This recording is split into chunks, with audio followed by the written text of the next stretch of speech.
Hola, buenas. Soy Inmaculada López, presidente del primer año de Anestesiología y Reanimación en el Hospital Universitario de Torre Cárdenas de Almería. Esta sesión trata sobre los bloqueos periarticulares selectivos para el dolor postoperatorio de cirugía de artroplastia de rodilla, cadera y hombro. Este es el guión que vamos a seguir en esta sesión. Vamos a comenzar con las contraindicaciones básicas de cualquier bloqueo, que van desde la negativa del paciente hasta alteraciones severas de la hemostasia, pasando por infección cutánea del lugar de la punción, alergia a los medicamentos que vamos a administrar o distorsión anatómica de la zona de punción. En primer lugar, vamos a empezar por la artroplastia de rodilla. Esta cirugía es una de las que están en más incremento por aumento de la obesidad, del sedentarismo y el envejecimiento de la población. Es una cirugía que puede llegar a presentar un dolor severo, lo que conlleva una mayor inmovilización del paciente, con un aumento del riesgo de tromboembolismo, de estancia hospitalaria, una limitación funcional y un mayor uso de fármacos para el control del dolor. Para poder realizar correctamente los bloqueos es necesario conocer bien la inervación de la rodilla. Esta recibe inervación de 3 nervios principales: del nervio femoral, representado en color rojo, que inerva gran parte de la cápsula anterior; el nervio ciático, que inerva cápsula anterior y posterior; y el nervio obturador, que inerva parte de la cápsula posterior. En este dibujo destaco una rama del nervio femoral, que es el nervio vastomedial, que inerva la porción superomedial de la cápsula de la rodilla, el cual va a ser interesante para hacer una distinción entre los bloqueos que voy a explicar más tarde. En esta imagen se ven las ramas de la inervación que acabo de comentar, y en el lado derecho podemos ver la inervación sensitiva del nervio femoral, del nervio safeno, del nervio obturador, que es esa parte verde pequeñita posterior, y el nervio cutáneo femoral lateral, que es una rama directa del plexo lumbar que inerva toda la zona lateral. En esta diapositiva podemos ver los nervios geniculados que se ven en la cápsula anterior, y en la cápsula posterior podemos ver cómo el ciático se divide en nervio peroneo y en nervio tibial posterior. En esta tabla se ve la representación de los bloqueos clásicos y los bloqueos nuevos. Los bloqueos clásicos son aquellos que se encuentran integrados en nuestro día a día por su antigüedad y eficacia, ya que producen una analgesia óptima, pero se acompañan de bloqueo motor completo. Estos serían el bloqueo del nervio femoral y el bloqueo del nervio ciático. Por otro lado, los bloqueos nuevos son aquellos que se proponen para sustituir a estos últimos, ya que aporta un equilibrio entre analgesia y funcionalidad. Estos serían los bloqueos del canal de los abductores y del triángulo femoral para el bloqueo del nervio femoral, y el bloqueo IPAC y de los nervios geniculados para el bloqueo del nervio ciático. Aquí hago un breve recuerdo sobre cómo se realiza el bloqueo del nervio femoral, pero no voy a entrar en detalle. En primer lugar, vamos a hablar de los bloqueos sustitutos del nervio femoral, que se agrupan en los bloqueos subsartoriales. En estos bloqueos es importante tener en cuenta el volumen de anestésico local y el nivel de proximidad de la inyección, puesto que de ello dependerá un mayor o menor bloqueo motor asociado. A más proximal o mayor volumen, mayor bloqueo motor, pero también se asociará a mayor analgesia. De proximal a distal encontramos en primer lugar el bloqueo del triángulo femoral. Este bloqueo, su objetivo es anestesiar las ramas terminales adicionales del nervio femoral para una mejor analgesia después de la cirugía. El inconveniente es una mayor debilidad motora del músculo cuádriceps en comparación con el bloqueo que comentaré a continuación, que es el del canal de los abductores. Como he dicho, que depende del volumen que se administre, hará más bloqueo motor o menos. Para conseguir un bloqueo sensitivo bastan con 5 mililitros. Los límites anatómicos del triángulo femoral van a ser lateralmente el músculo sartorio, a nivel superior el ligamento inguinal y a nivel medial el músculo aductor largo. Y su contenido va a ser el paquete vasculonervioso femoral. El abordaje va a ser con el paciente en decúbito supino y la sonda se va a colocar de manera transversal en la zona medial de la pierna. The transducer is placed on the medial aspect of the leg, and our initial goal is to visualize the femoral artery and the femoral vessels that surround it. On top of the femoral artery, what we see is sartorius muscle, and underneath we see two femoral veins. So let's now define the borders between the femoral triangle and the adductor canal. As we move the transducer more posteriorly and proximally, what we see here is the sartorius muscle and the adductor longus muscle form a certain triangle. At that point where they form a triangle, it's the limit of the adductor canal. As we go more proximal, we can see how adductor longus muscle becomes bigger. And then as we trace more proximally, we can see the femoral artery and the femoral vessels and the saphenous nerve anterior to it in the femoral triangle. So this here would be posterior. This here on the screen would be anterior. And again, this is the sartorius muscle, femoral artery and the femoral vein, and that is the saphenous nerve in the femoral triangle. And here we can see how the needle approaches the femoral triangle. It goes through the sartorius muscle. Now we are about to breach the posterior fascia of the sartorius muscle. We could actually see a distinct pop as the needle entered the femoral triangle. Twitch is absent, aspiration is negative, and injection is with no high opening pressure. Here we can see the local anesthetic, how it disperses in the femoral triangle. It actually pushes the saphenous nerve away by the local anesthetic that is being injected into the triangle. The local anesthetic, of course, tracks proximally, which we can determine that now by tracking more proximally. You can see how far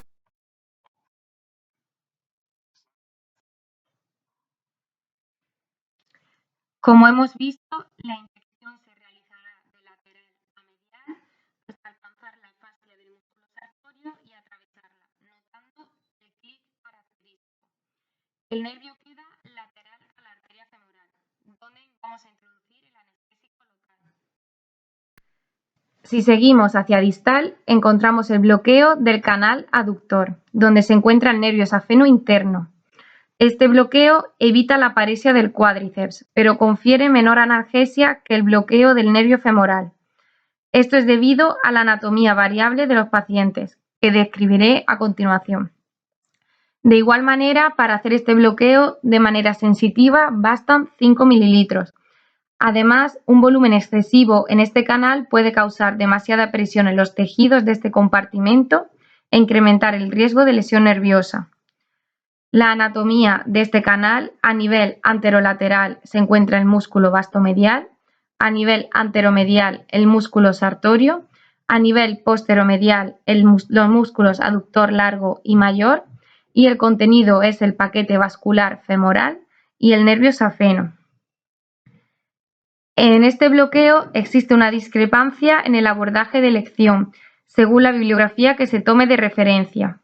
Aridol recomienda el abordaje del canal aductor a nivel inferior, una vez que el músculo sartorio ha cruzado la arteria femoral, siendo la única técnica que describe.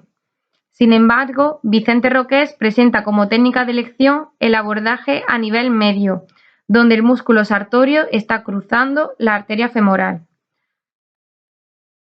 Se puede ver mejor, el abordaje de Vicente Roqués sería el B, mientras que el que propone Aridol sería la imagen C, donde se queda nervio, arteria y vena totalmente alineados. En el vídeo, el abordaje del paciente se puede realizar en decúbito supino con la pierna estirada o en decúbito supino con la pierna en rotación externa y la rodilla ligeramente flexionada.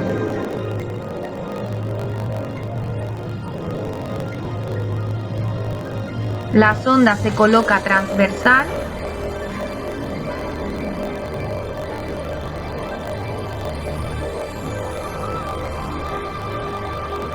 Visualizamos en el canal abductor el nervio vasto medial y el nervio safeno.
Como hemos visto en el vídeo anterior, el nervio vasto medial queda en el interior del canal de los aductores y es bañado por el anestésico local, de forma que se hace el bloqueo sensitivo, cubriendo también la parte de la cápsula superomedial.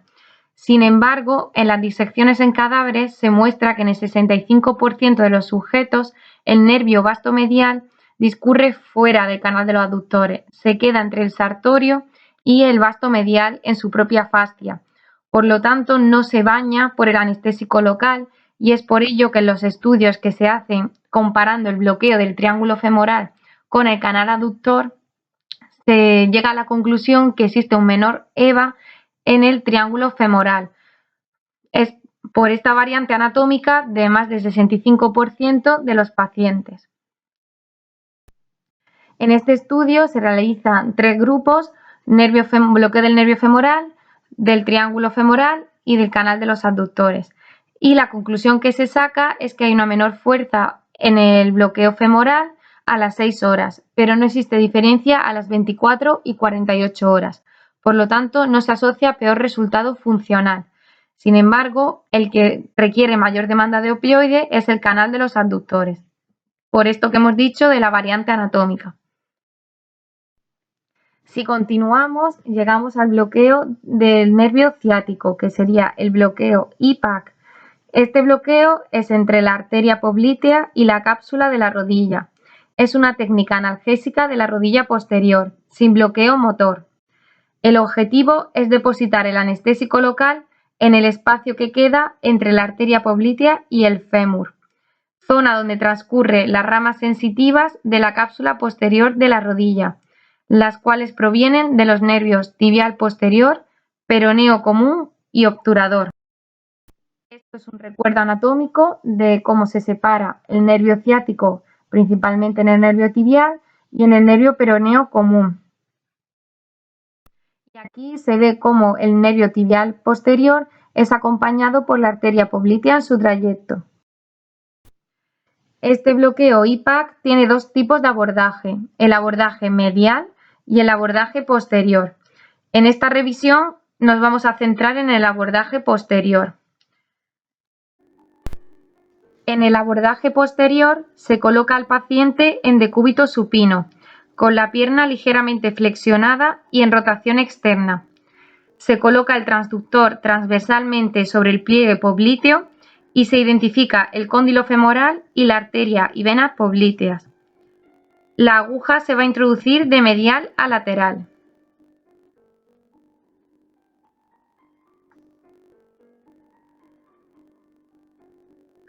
Identificamos los 2 gastronemios y el paquete vasculonervioso.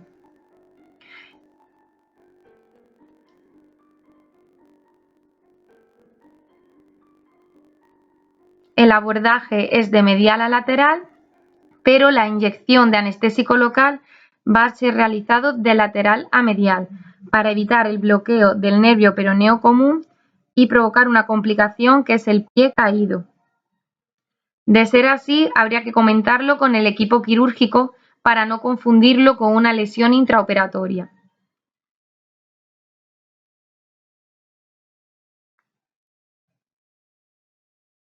Se introduce el anestésico local entre el cóndilo femoral y el paquete vasculonervioso. No hace falta ir directo hacia el nervio, sino que por difusión queda todo bañado. Esto ya lo he comentado. Y esto es un metaanálisis que contiene 13 ensayos clínicos aleatorizados, donde lleva casi 1.400 rodillas y se evalúa la eficacia del bloqueo IPAC. Este bloqueo se asoció con menor EVA en reposo y al caminar hasta una semana después, y también redujo el consumo mórfico oral. Todo esto con una evidencia moderada, pero no presenta un aumento de las complicaciones. El segundo bloqueo sustituto es el bloqueo de los nervios geniculados. Esta es una técnica de conservación motora que anestesia las ramas terminales sensoriales que inervan la articulación de la rodilla, que resulta en la anestesia del compartimento anterior de la rodilla. La distribución de la anestesia de cada nervio es mayoritariamente en el cuadrante correspondiente. Este bloqueo está aún en estudio. El bloqueo se va a realizar de los nervios superomedial, superolateral e inferomedial. No se va a hacer del inferolateral por riesgo de bloqueo del nervio peroneo común y producir nuevamente el pie caído. Como vemos en la imagen, el paciente se va a colocar en decúbito supino y el transductor puede colocarse longitudinal o transversal. El volumen tiene que ser máximo de 5 mililitros por nervio, ya que el espacio es muy reducido.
Estos estudios hablan sobre el bloqueo del nervio geniculado.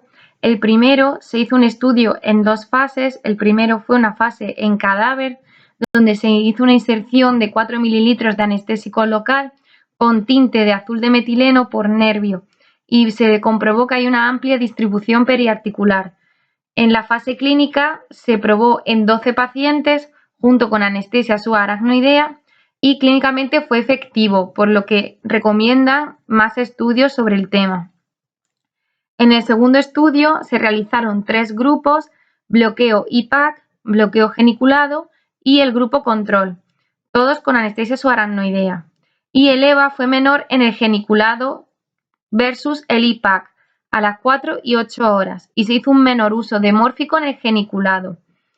Pero la conclusión es que IPAC y geniculado son útiles en el control del dolor. El geniculado es una técnica prometedora, con menos complicaciones, pero no se tiende a decir que es mejor que el IPAC, puesto que todavía no hay suficientes estudios. Pasamos a los bloqueos periarticulares para artroplastia de cadera. La cirugía de cadera es uno de los procedimientos más frecuentes con una elevada incidencia, puesto que la población tiende cada vez a estar más envejecida, más obesa y, por otro lado, hay una gran mejora de los materiales y de la técnica quirúrgica. Realizar un óptimo control del dolor es clave para mejorar la calidad de vida y reducir los efectos secundarios en las pacientes de edad avanzada. La inervación de la cadera la podemos dividir, al igual que la rodilla, en cápsula anterior y cápsula posterior. La cápsula anterior está inervada por el nervio femoral, el nervio obturador y el nervio obturador accesorio. Estos nervios contienen los nociceptores, por lo que va a ser nuestra diana de actuación. mientras que la cápsula posterior, con el nervio glúteo superior, nervio ciático y nervio cuadrado femoral, son los que incluyen los mecanorreceptores y la propiocepción. En este cuadrante se puede ver que el nervio femoral inerva los 4 lados de la cadera, mientras que el nervio obturador accesorio se tiende más hacia el lado medial y el nervio obturador hacia la parte inferior. Estos serían los recorridos de los nervios. Vamos a desarrollar en primer lugar los bloqueos clásicos para la cadera. El bloqueo más conocido es el bloqueo de la fascia ilíaca. Es una alternativa a un nervio femoral o un bloqueo del plexo lumbar. Dado que el nervio femoral y el nervio cutáneo femoral lateral se encuentran debajo de la fascia del músculo ilíaco, un volumen suficiente de anestésico local depositado profundamente de la fascia ilíaca se puede extender por debajo de la fascia hacia medial y lateral para alcanzar el nervio femoral, a veces el cutáneo femoral. Las ventajas de este bloqueo es que con una sola inyección cubrimos los 3 nervios nociceptores y es seguro en pacientes anticoagulados. El inconveniente es que hace un bloqueo motor completo y depende de un volumen muy elevado para realizar el bloqueo. Y la recuperación es más dificultosa. Es por ello que se intentan hacer unos bloqueos nuevos para la cadera, que sería en este caso el bloqueo PENG. Este bloqueo es el bloqueo de la rama capsular anterior, que incluye los 3 nervios nociceptores, y es un bloqueo sensitivo. Para realizar un bloqueo motor habría falta un mayor volumen de anestésico local. Por ello nos conformaremos con 15-20 mililitros. Se realizará con el paciente en decúbito supino con nuestros puntos de referencia que van a ser la espina ilíaca anteroinferior, la eminencia iliopúbica y el espacio subpectíneo. Y colocaremos la sonda entre la espina ilíaca y la eminencia. The transducer must be rotated 45 degrees clockwise to the right, but 45 degrees counterclockwise to the left, aligning with the ASIS, the AIIS, IPE, and pituitarical.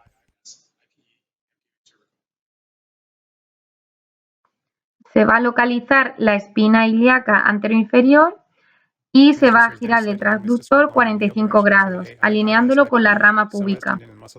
Vamos a realizar un barrido dirección oblicua hacia medial para volver al punto de partida, una vez identificadas las estructuras que necesitamos.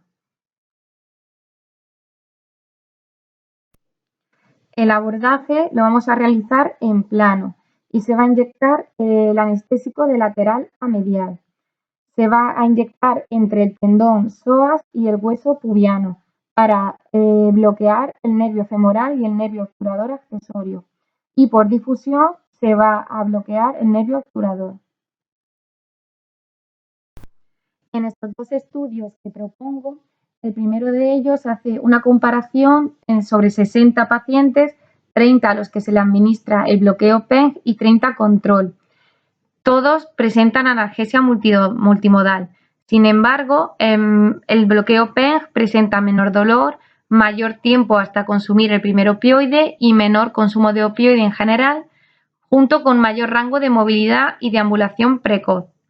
El segundo es un estudio que se realiza en pacientes oncológicos, en el cual, tras 30 minutos del bloqueo PENG, 9 de 12 acaban con un EVA de 0. Continuamos con la siguiente articulación y pasamos a los bloqueos periarticulares para la artroplastia de hombro. Esta cirugía tiene menor incidencia que las dos anteriores, pero está sufriendo un incremento progresivo por el envejecimiento de la población y mejoría de las técnicas, materiales y resultados. Esta cirugía también puede presentar un dolor severo y además asocia complicaciones neuropáticas y respiratorias, junto con un alto consumo opioide. La inervación de esta articulación viene dada por el plexo braquial, concretamente por los nervios supraescapular, axilar, pectoral lateral y subescapular superior. Aquí los vemos de nuevo. Si dividimos la articulación por cuadrantes, como hemos hecho en las dos anteriores, podemos observar que el nervio supraescapular proporciona el 70% de la inervación sensitiva de la articulación, mientras que el 30% restante es proporcionado por los nervios que he mencionado anteriormente.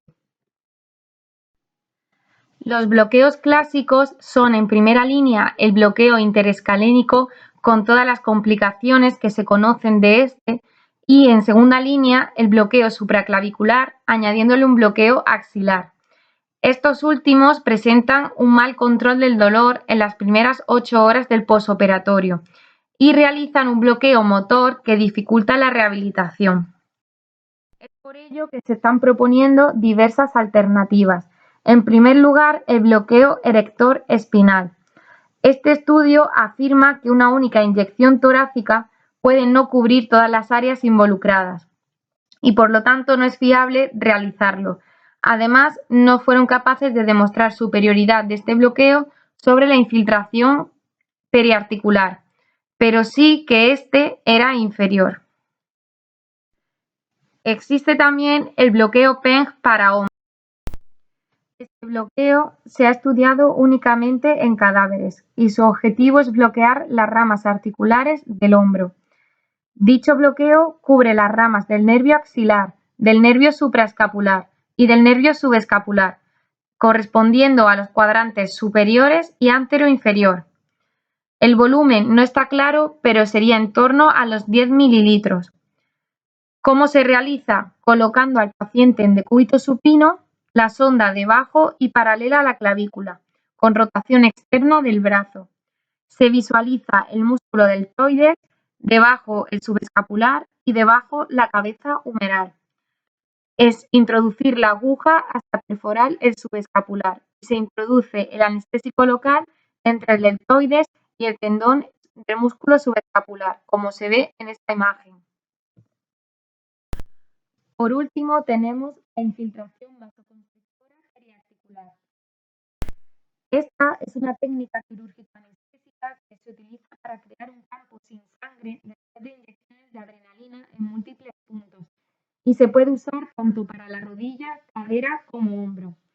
En su realización llevaremos a cabo primero una anestesia general o subaracnoidea junto con la asepsia de la zona y las inyecciones deberán ser ecoguiadas con un volumen de 120-150 mililitros de solución salina junto con adrenalina. El lugar de inyección será cerca de los vasos sanguíneos de las articulaciones y se debe hacer de 15 a 30 minutos antes de la incisión quirúrgica. En primer lugar, para el hombro, la inyección se realizará en 4 pasos, el primero en el plano interpectoral, en segundo lugar en el surco deltopectoral para la arteria circunfleja, a nivel intraarticular y por último en el plano quirúrgico, junto con los bloqueos nerviosos regionales adicionales. Para la cadera se hará inyección en 4 pasos igualmente, en el músculo iliopsoas, en el cuello del fémur, a nivel intraarticular y en plano quirúrgico, junto con sus bloqueos nerviosos correspondientes. Por último, para la rodilla es necesario realizar 6 inyecciones. Las 4 primeras alrededor de los 4 nervios geniculados, el quinto a nivel intraarticular y en la cápsula posterior y el sexto en plano quirúrgico, junto con sus bloqueos nerviosos adicionales. Las ventajas que presenta esta técnica es una reducción de sangrado estimado de hasta 2 litros a menos de 100 mililitros y no es necesario usar torniquete en la cirugía de rodilla, evitando los efectos como la TVP o el dolor posoperatorio. Los inconvenientes es que tiene unas complicaciones comunes que son los síncopes vasovagales y los temblores y que se puede hacer una inyección intravascular, pero presenta tratamiento contra ello. Se ha hecho el estudio ya en más de 100 pacientes con resultados satisfactorios. No han tenido complicaciones cardiovasculares graves, solamente hipertensión y taquicardia, y según ellos es una técnica rentable con beneficios que superan a los riesgos de tener tantas punciones y el tiempo necesario para ello. Y nada, esta es la bibliografía que se ha utilizado. Muchísimas gracias por vuestra atención.